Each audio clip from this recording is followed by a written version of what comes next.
In the last episode of learning EU4 with the Ottomans, we did a bit of finagling to avoid a coalition, and we're hopefully going to avoid a coalition again today, because that is honestly early game EU4 blobbing in a nutshell, avoiding coalitions. So I hope that you guys are all having a wonderful day, and welcome back to EU4. I hope you guys have been enjoying the campaign up to this point and you've been learning. That's the key, because that's the point of this campaign. This is an educational campaign where we're playing a bit slower than I normally would, and I'm trying to explain my reasoning, my understanding of the game, and try to pass on some of my knowledge to you. Hopefully, if you're playing along, leave a comment down below and let me know how your campaign is going and what difficulties you've ran into and how you've addressed them, or if you have questions on how to address them, and I'll be happy to check them out and answer those down in the comments.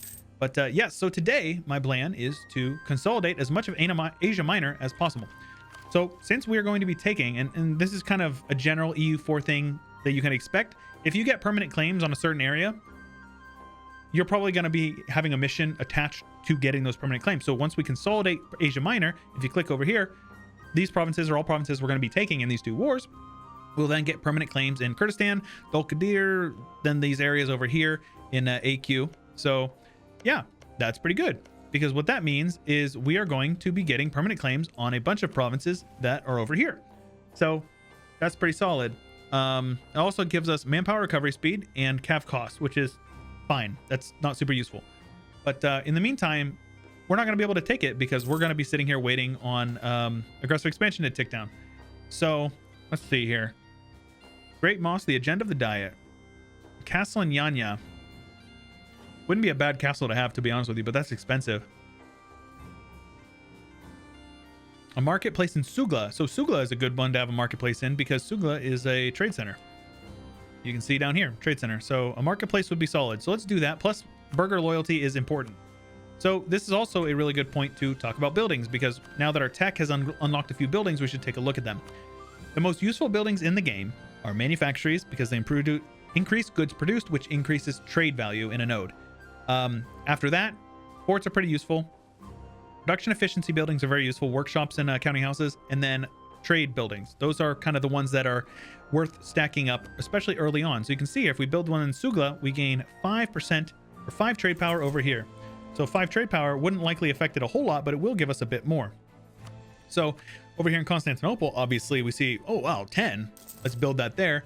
And then if we take a look at other ones, you want to make sure that you're building it in your trade node. You see there's another one here in Hudavendigar. So it's usually worth it to spam them in the provinces that have estuaries or trade centers. So there's one over here in Sunup that we're going to be taking. So we're going to do that one. But there's also a trade center here that we need to upgrade, which is 200, but there's also bonuses associated with that. So we want to go for that. So what we're doing right now, we have won the siege of Adana, however that's pronounced. So yes, now we're just going to kind of sit here and wait for the early tick, because we cannot piece this war out until we are done with this, until the early tick, because otherwise the knights and the mams will both join, which obviously we want to avoid the mamluks joining our coalition. So it looks like these boys over here have finally got mill access and marched on over. So time to get our armies grouped up. It is time for some action. So I'm going to take these lads over here. This is a 20 stack versus their 18. So maybe we want to send a few more men over here. And we kind of don't want to engage them because they are a horde, and hordes are overpowered. One thing I will do, though, let's take a look here. Okay, well, if they're coming up into... Ideally, you want to fight them in provinces where they're going to be taking a bad fight. That's kind of the ideal. Because hordes get huge minuses whenever they are fighting in terrain that is not grasslands, steppes, farmlands. I think that's it. Savannah, I don't think counts as a grasslands. I think desert does count as flatlands as well. And drylands also count. So anything that has like elevated terrain, they get minuses. So what I'm going to do here is I'm trying to bait them into attacking me here in Sofia. I scorched the province. Okay. So this is not ideal. Let's see here. Yeah, we want them to attack us over here. Perfect. So they're heading over this way. We're locked in over here. They're locked in. They'll be in Sofia here on the 7th, and we can be there on the 15th. So that is not ideal. Yeah, it's not the best. Can we get this mill tech? We cannot. Let's get a general in there. So we want them to hold on. Yeah, this is not the best. This 4-stack may be in danger, but that's part of the learning process here. So we're winning because you can holy crap. So you can see here, they since they're attacking me in the woods, they receive a 25% shock damage increase or shock damage decrease. So they're dealing way less damage than they would otherwise. You can see here, they took way heavier losses than we did, and looks like they don't have mill access anymore. So they're stuck over here. This 9-stack stuck here. This 9-stack here stuck here. So since they're fleeing one province over, they have no morale. They're gonna get there before at the end of the monthly tick. So they're gonna get a reinforcement, but we're gonna overwhelm them because we just have way more morale than they do, and that is what you call a stack wipe. At least that's what I like to call a stack wipe. I think they call it an overrun, is kind of like the name that they use for in the game. So these guys have no general either, and they cannot award themselves a general while they're in my lands. So let's see if we can bait them into a fight here.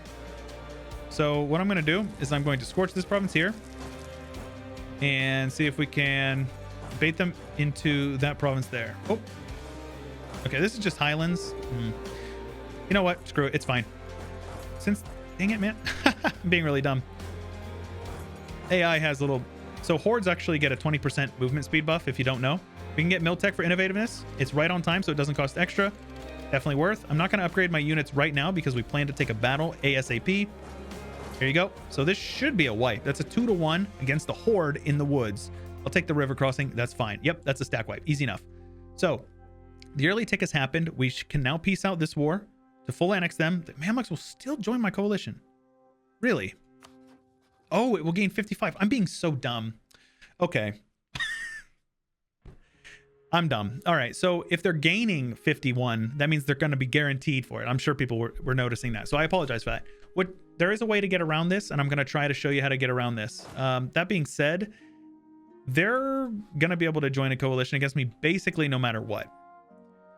So I think what that means is we need to try to find a way that we can fight them and isolate them without getting them into a coalition, or without having to fight them in a coalition. So what we're going to do here is, you see that they are guaranteed by the Cyprus here is guaranteed by the Mamluks. We're going to get a claim on them, and we are going to attack them, which will call the Mamluks in, and we'll beat up on the Mamluks. Essentially, we'll bait them into fighting us in defensive terrain. So I'm gonna walk you through how all this stuff works. So remember to always upgrade your infantry if you can. You see the pip difference here between our Yaya infantry and the Azab infantry. You see they get an extra defensive pip in the shock and an extra offensive pip in the morale. So that's 2 extra pips. It's a really, really big difference. So always upgrade your infantry if you can, or if you're able to. Like, there's no reason not to. You should always do it. So let's have these guys head down here, and these guys will suppress rebels because we're probably going to end up getting a little bit of unrest. But yeah, so now that the Great Horde lost an army, they're probably not feeling too good. And so, yep, they only have 8,000 units left. So they lost a large chunk of their men there, which is good. So what we do here is we suppress. And what that does is that lowers the amount chance, and it even gets rid of a few of them. So you can see here, the Byzantine separatists will fire in 104 years, and that's assuming that nothing else changes. And if you don't know, on the yearly tick, unrest goes down by 0.5 from separatism, because separatism, so what this translates to essentially is each separatism, like a year of separatism, quote unquote, is 0.5 unrest. So 9.5, that's obviously 18. So that's 19 years of unrest. I don't know what the base is, 25, I think. So each year your unrest in that province will go down by 0.5. So always something to keep in mind here. And if we actually use these guys to suppress over here as well, it does add up. So these guys are only contributing 3.5, but these guys contribute another 1.4 up to a cap of 5. So good to keep in mind. It's a nice way to kind of suppress rebels across your army, but I wouldn't depend on it for when the rebels actually fire. You can see here, these guys are now gone. Foreign wisdom, admin mana for free.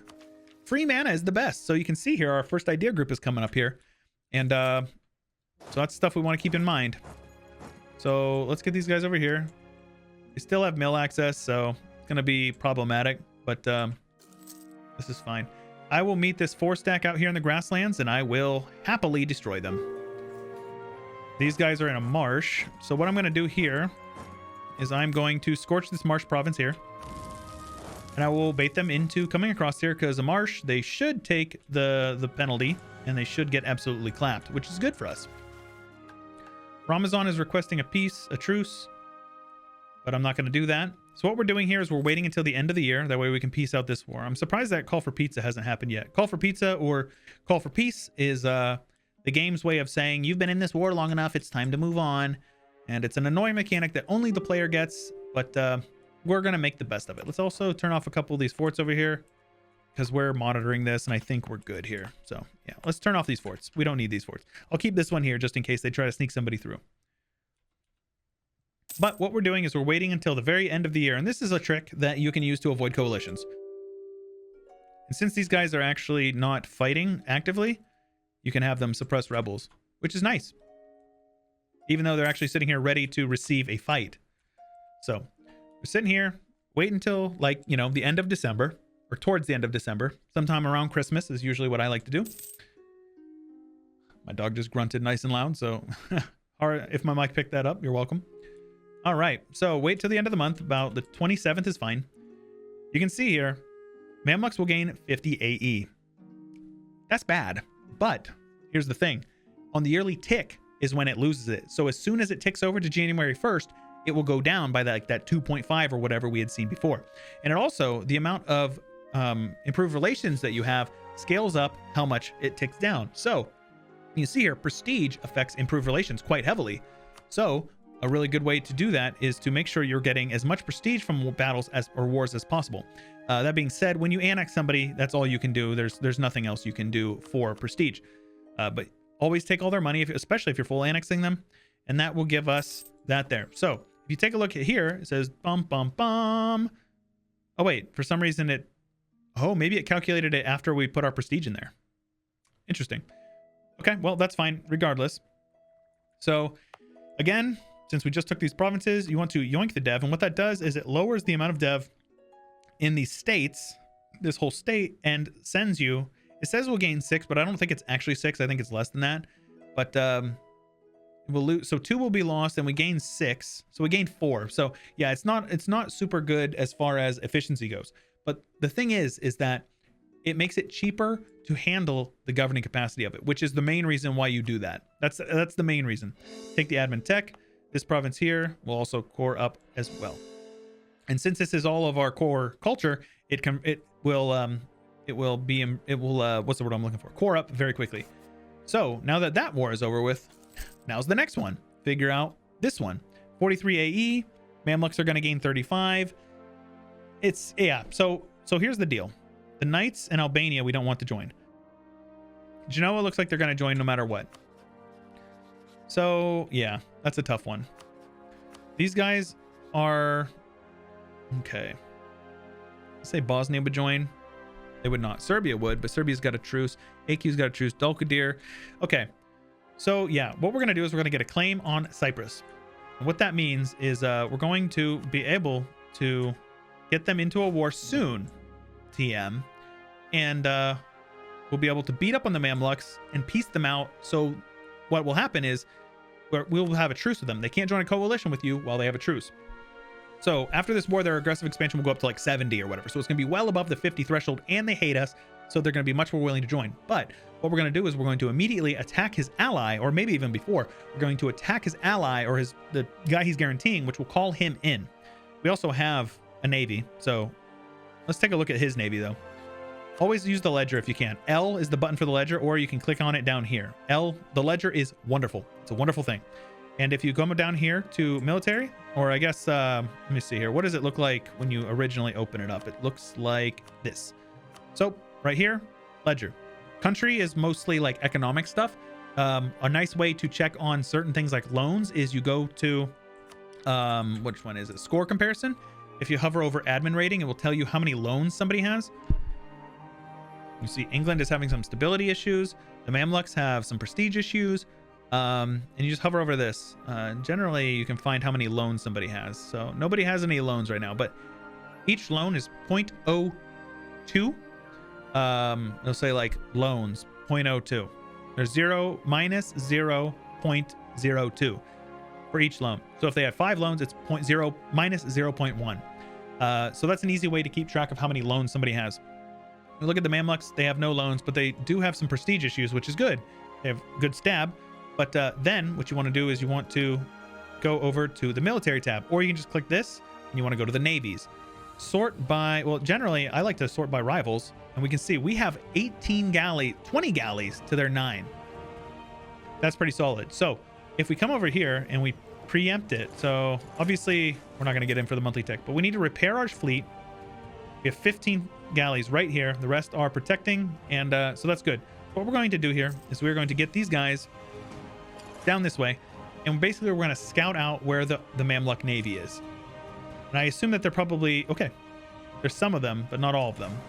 I bet they're in like Alexandria. Okay, so there's this 8 galley fleet. That's the one we really wanted. Basically, we just want to make it so they cannot, poke out their ships and sink my navy and, get us that way. We should also be building spy network on these guys. You also build spy network faster on arrival, as well as we have that hostile trading policy that I was talking about. So all around good stuff. I'm still going to avoid clicking any of these for now. No reason to click them. So there's a couple of things. The Iberian wedding has happened, and Spain has personal union to Aragon. So good on them. They did not get Naples, though. So it's just Aragon and Navarra. And these guys are just allied. Okay. And again, I said this in the first one. Just come in here and right-click every once in a while and get your best guesses in so you have a better idea of what's going on around the world. Good to play slow and pay attention. A mosque in Constantinople. Or 15% trade power in Alexandria. I don't think that's going to happen. Trebizond opinion of me at least 50, which will make the Dhimmi like me a bit more. I am okay with that because I want the Dhimmi to like me. I think I'll actually go with the... Yeah, we'll go with the Dhimmi. That's fine. So we're going to recall you, and we're going to improve relations with him. So before we declare that war, I have a couple of things I want to do here. Obviously, in order to declare that war, we're going to have to peace out the Great Horde, and they're being stubborn. So we're going to have to march over and siege down some of their stuff. And that's fine. It's totally fine. Let's take a look at how much manpower he's got. 35,000. Yeah. So we actually are outnumbered by them. But believe me, it's not something I'm concerned about. The war would be quite straightforward, especially considering the fact that we have Janissaries and they do not. So we're going to just come over here, and we're going to basically get on his capital and force him to... capitulate, so to speak. How would you feel if you had a big old 20 stack of Ottomans marching your way? And this is all grassland or dry flatlands and steppes. That's all steppes. Literally their entire country is steppes and drylands, so that's fine. So where is his army at, though? That's the thing. Is I'm marching through his lands and I don't see anything in the fog of war. I would assume that they're around here. Where are they, man? I don't know. So what I'm going to do, and this is a little risky, is carpet siege down over here and get onto his capital. And what that does is that will immediately start occupying some provinces and causing him war exhaustion, but it's also going to cause him to get the occupied and besieged problem. Oh, look at that. Got a wall breach there. Nice. Wall breaches are really solid. But realistically, all you need to do is get a little bit of war score on him, and he'll be willing to peace out there. So be mindful, though, because he's got a 13 stack running around somewhere that he could very easily stack wipe my little 4s and my little 2s and 5 stacks. So be careful of that. So we're sieging his capital down, and this is actually fine. The longer this goes on, it just means we're going to be more likely to get like an actual peace deal, like piece them out separately and take all their money, which a nation like this, they have some base dev. So the Great Horde would 100% give you some solid money. These guys are coming over here to get the occupied and besieged provinces bonus against Astrakhan. And it looks like Austria has personal union Hungary. So good for them, not so good for us. That means Austria, who is also the emperor of the HRE, is in a much better position, integrating a 20,000 stack from Hungary. So something to keep in mind there. But yeah, I'm just looking around. I don't see his armies anywhere. I really don't know what they're doing. They're hiding from me, I think. They know that they know that I smell blood in the water. So yeah, just keeping an eye out for little red stacks running around. See some rebels, but that's about it. And we finished coring up these provinces, and I will full state them. Spending the admin is not ideal, but it's okay. Ideally, we'll be able to get this admin tech before too long. So once we take his capital, we will be able to piece him out And we're going to be able to take quite a bit of money from it. And in the meanwhile, we're letting our aggressive expansion tick down with some people. So all is fine. You know, it's totally fine. So there we go. We've won the Siege of Saratov. We can peace out the Great Horde for war reps. I don't think transfer trade power makes much sense. But again, you want to get your prestige up. So first and foremost, take care of yourself economically. That's a lot of money that can be coming our way, as well as war exhaustion or war reparations. War reparations is really good. Basically, take it every time you can. What it does is it gives you 10% of their base tax every year for 10 years. So it's really solid. Always take it if you can. It's 10 war score. It's the best way to spend 10 war score. So then if you're trying to farm a little bit of prestige, which we have a relative war score of 63 against these guys, you want to take a look. And the best ones to give you prestige for war score is ending rivalries. I guess they can quit rivaling me. That's fine. So that gives us 7 prestige, and it doesn't look like I'm going to be able to get anything more from them, so I will do that there. So that's good because that gives us a little bit of prestige, which is solid. So before we attack the Ottoman, or before we attack the Mamluks, we are going to get this army back down here, and Albania has left our coalition. I actually did not see that it had formed. So Venice and Genoa joined our coalition, and Venice left. Okay, coalition is disbanding. Very good. That's the coalition map mode. I recommend you have that one for sure. That's a really good map mode to have if you do not have that one already. So let's get you guys down here. Have these guys come over here, and yeah, we're able to fight off rebels for now. Kosovo is the only province that's having issues with that. There's gonna be some eventually as well. Yeah, look at that. Look at that aggressive expansion. It's only been 11 years as well, so you can see how it adds up, and it's a problem. So this army over here is heading down,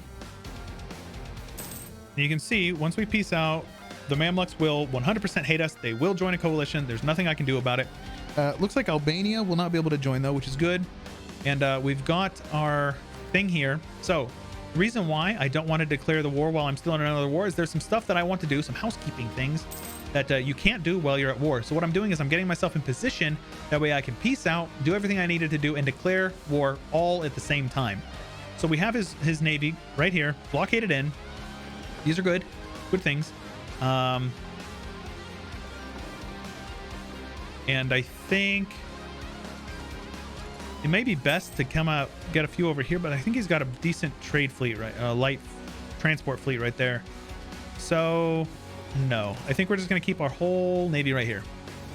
That way they have no choice. That's 4 heavies though. So what I'm going to do is I'm going to pull a couple of these galleys over. I'm only going to have 1 galley protecting against pirates. This should still work. We're going to need all hands on deck for this one. If you guys go home at war though, because it still applies. See, applies still. 9 and 9. This one they stopped for some reason. Hunt pirates in Constantinople. Should be working, right? Come on, they're raiding me. Did I? Ah, man, I made a mistake and I missed 1 month, and all of a sudden I got. Okay, it was just down here, so we're good.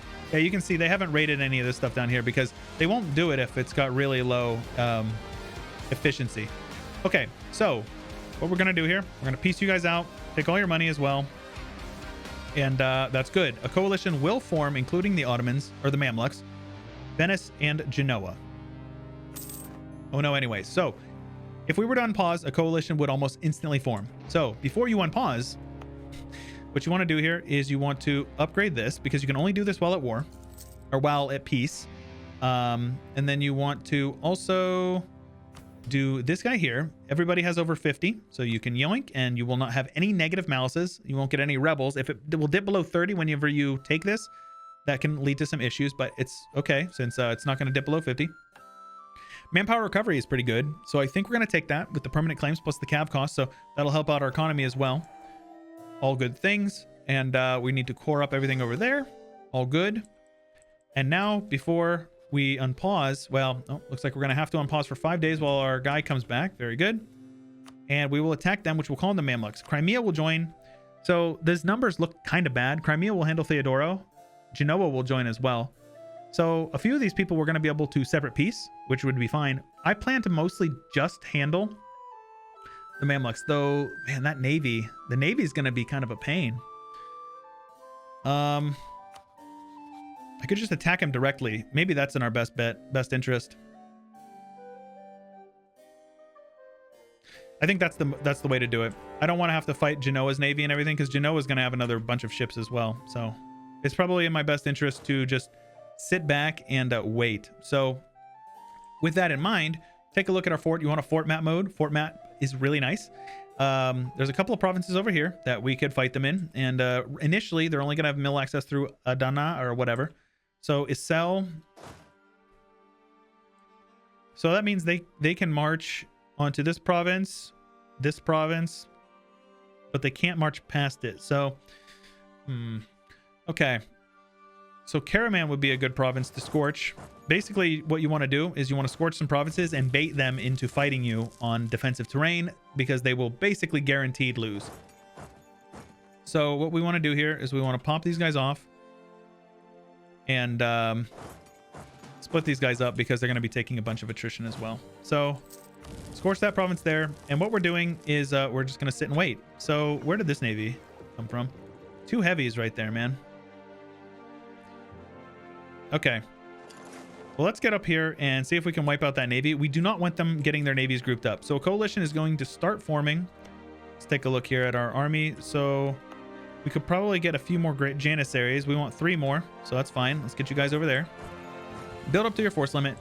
Puff your chest up. That way they will say, the AI will not look at you and say, oh, this guy's weak, let's attack them, right? That's the idea behind that. So sink as many navies as you can. Local manpower is probably the way to do it. 341 up to 346, so it's not a lot, but still good. Let's head in and get a monthly repair tick. Actually, there's enough ships there that, yep, very good. There you go. Get the repair tick, come out, and fight them all off. Meanwhile, I'm just keeping my eyes just right here, just staring there. So this is his heavy fleet. We're losing some ships. He's losing a lot of ships, so this is good. Very good. So he lost almost his entire navy right there. He lost 7 galleys and 1 heavy, and I lost 1. I stole heavy. Nice. Now, I'm going to get rid of the heavy because I don't want to pay for it. They're expensive. So we're going to get rid of that. I have some prosperity over here in these provinces. That's funny. So prosperity is really good, because prosperity, what it does is it gives you dev cost, but it also gives 25% goods produced, which means more trade income. So all of that stuff is really good. So yep, we're just sitting here waiting. I'm waiting for them to attack me. It's literally as simple as that. Meanwhile, these guys are over here suppressing rebels. Matter of fact, I should probably have these guys suppress rebels as well, just to avoid any if we can. And here you go. Take tech. 10 years ahead of time on tech. 20% trade efficiency. Really solid. That will help stabilize our economy while we're in a war. I don't care about that one. That's fine. Losing a little bit of influence is fine. So yeah, you can see our economy is much more stable now. Now, I think I saw... So AQ is the only person in my coalition right now. That's really good. So if we take a look over here, Bosnia and Herzegovina cannot join. Venice could. Moldavia cannot. Genoa could. Genoa hates me. Okay. Dulkadir could as well, but they don't actually hate me. So I need to improve my relations with them. That way they will not join my coalition. Because if they're over 0, they will not join the coalition. So good stuff to keep in mind. Always, always, always buff your relations with people. So there's his navy down here. So now you can see he's only got... Oh, he's still... Oh, yeah, he has 1 galley left. He has 5 heavies somewhere. I don't know where they are, though. But yep, we want to catch out all of his navies and kill them all. Destroy them. And not let him blockade me, because that's a jerk move. Meanwhile, he's like not even trying. But the thing is, and this is the important one, he cannot join a coalition against me. It's impossible. He cannot do it. Nice. We can totally back these guys in the corner here. No admiral either. So that should be a wipe. Yes, 2 heavies and 6 transports gone. Monthly tick. They're over here with the last of their heavies, blockading me because they're stupid. Because heavies will slow them down, and I will be able to catch them very easily. So let's do this battle here. And now is an exciting time as well, because we have our first government reform. So government reforms you get over time as your, based on your autonomy, you will get reform progress based on your average autonomy. So our average autonomy is 34%, which is a little high, but it's also ticking down over time. The reason is because we've conquered a bunch of land, and whenever you conquer land, the autonomy is automatically raised to, you know, accommodate. Say, it's like you can't just take it and rule with an iron fist because the people would rebel. So that's kind of the role play reason for it. So anyways, once you hit 100, you can enact the next tier, and the noble privileges reform. There's two reforms. There's the strengthen noble privileges or curtail the noble privileges. Strengthen noble privileges gives 15% national manpower. It's really, really strong. This one over here gives tax influence, the tax modifier, and hurts the nobility influence. It's okay. It's not terrible. Manpower is king in this game, though, and you will find that out. The more manpower you have, the more armies, the more men you have to field your armies in battle. It just will all scale up in a much better long-term thing. So, what here we're going from roughly 37,000, and oh right, the monthly increase has gone up significantly. So yeah, now we're up to 41.5. So 37 up to 41.5. Very solid. Let's go with, I guess Diplo rep is our only option. I would rather not. To be honest with you, I'd rather get a trade efficiency guy, but let's switch over to him because he'll help pay for himself, and then we'll wait a month and take whatever level 1 advisor we get. We cannot afford level 2 advisors, no chance. Oh, here we go. So there's our 20 stack here. Heading on to Isel. So what we need to do here is we need to catch these guys, not let them reinforce. That's the key. Unless they try to attack me a caravan, which is fine. So they do have quite a few men over here. Oh yeah, they got a lot of men over here. So this fort here, okay, so this is a nice little trick here. Once you have a province stated up, you can use these edicts here. So edicts are solid for a few reasons. So if you take a look here, you can see here, so the fort defense based on a couple of modifiers is plus 1.3%. So it's essentially the base cost. So base cost is 30 days per siege tick. So that's solid. Let's get these guys over here as well. You take a look at that. So if we go to the province view and we enact the local defensiveness edict 33%, that will raise this number by 33%, raising base by 33. So one third of 30, 10. So now 40 days per siege tick. So what that does is this awards you much more time per siege tick on them, which means that your, you know, it will take them 33% longer theoretically, right? So those guys are heading out of there. This is nice. No, I would love for them to leave that province. So let's see here if they are going to get off. Okay, they're going to reinforce there. That is really good. So what I'm going to do here is we're going to scorch this province, which will allow us to reinforce with a general. We already have a general here, but it will take them a lot longer to reinforce. So you can see these guys are going to be there on the 6th. These guys will actually be there just shortly after that. We don't need to shift consolidate. So these guys are attacking. These guys will be there in tomorrow. To be honest with you, we probably don't even need them. But you can see here, they have a better general than I do. But we are flanking them really hard. We have all this cav just destroying them. Admittedly, we have too much cav, but that's okay. You can see how heavy their losses are. So what they're doing is they're trying to reinforce. And since we scorched the province, the calculations are all out of whack. So then we're going to come in here because this is drylands, and we're going to attack their stack. Shift consolidate right before you go in. That way you have as much men in the front line as possible. And we're going to attack this stack here, and we're going to flank the shit out of them. And we're going to inflict as many casualties as possible. Look at these casualties. They're taking such heavier casualties than I am, right? They're attacking me, and they have 2 maneuver, and I have no maneuver, or 1 maneuver. So I'm going to take a minus, or no, I will not, but they will not take a -1. So this is going to be a net 0. So even fight, but we outnumber them 2 to 1. So we're flanking them very hardly. You can see here, we're flanking them with these 2 cav on the outside. So yeah, their casualties are through the roof. So you can see here, we've lost 14,000. They have lost 27,000. Pretty good. So we're going to get over here and get onto this fort here, and we're going to have these guys come over there and get started on that. So how about that, huh? Let's go with the Diplo rep guy. It's fine, whatever. It's not ideal, but we'll take what we can get. So just like that, he's lost basically all of his manpower pool, while we still have an extra. You can see we need 11,000 to reinforce. So 29 minus 11. So we're still sitting on 18,000 manpower in the pool. And remember, we're gaining 38.3 per month. If you want to take a look at how many your enemy is, if you go to the country in the ledger and you go to, I usually do rivals, and then you take a look at their max manpower, they're gaining roughly the same amount. We're gaining 383 and they're gaining 336. And one thing you can do is you can enact an edict in your capital state for 50% off. So edicts increase the amount of money that it costs for that state to operate. So you don't want to do it unless you need it, because it does end up oftentimes costing you more than it's worth. In the state capital, however, it's 50% off.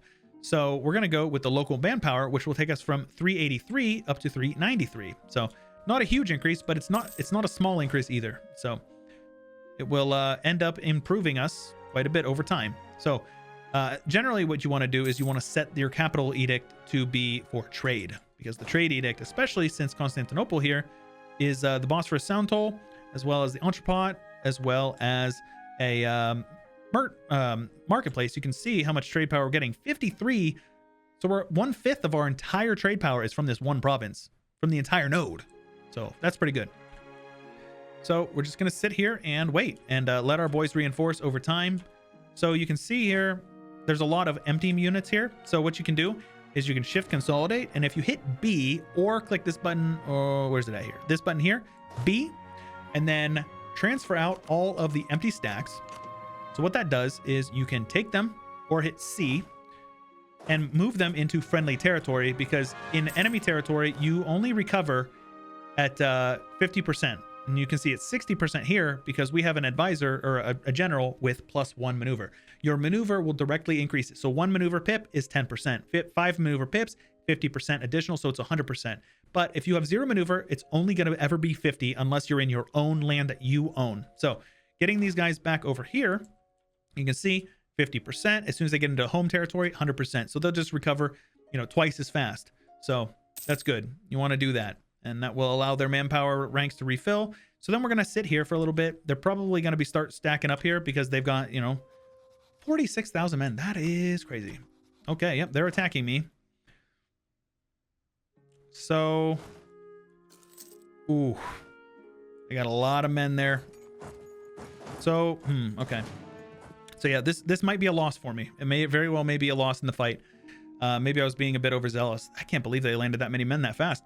But yeah, this is part of the learning process, is sort of figuring out, limit testing, figuring out what you're capable of and what sort of wars you think you can win, and understanding which ones you can't. I'm very confident I can win this war, even though I look at these numbers and I say, wow, they outnumber me 2-1. I'm not worried about it. I'm not, because we'll be able to separate piece out Medina. So that's 5,000 of their men right now, and you just have to wait on time. And worst case scenario, we lose this battle, we turtle up. We've already scorched a couple of these provinces and we can fight defensively. But we're going to handle this war in the next one. So I hope you guys are enjoying the campaign. If you are, make sure you let me know. Leave a like on the video and leave a comment down below. Tell me what you learned today and what you hope to learn in tomorrow's episode. I'm happy to answer any and all comments. And if you have questions, I want to make sure that I'm contributing as much to your education in EU4 as possible. That's the whole point of this campaign. So if you guys are enjoying, make sure you subscribe if you haven't already and ding the bell, and it'll send you notifications. Join the Discord, subreddit, Twitter, all those things are linked in the description below. And if it's within your means and you want to support me, I have a Patreon linked in the description below. Patreon support is huge and is what really does allow me to do what I do. But that's all I got for you for today, guys. This is Chewyshoot, and I'll catch you guys later.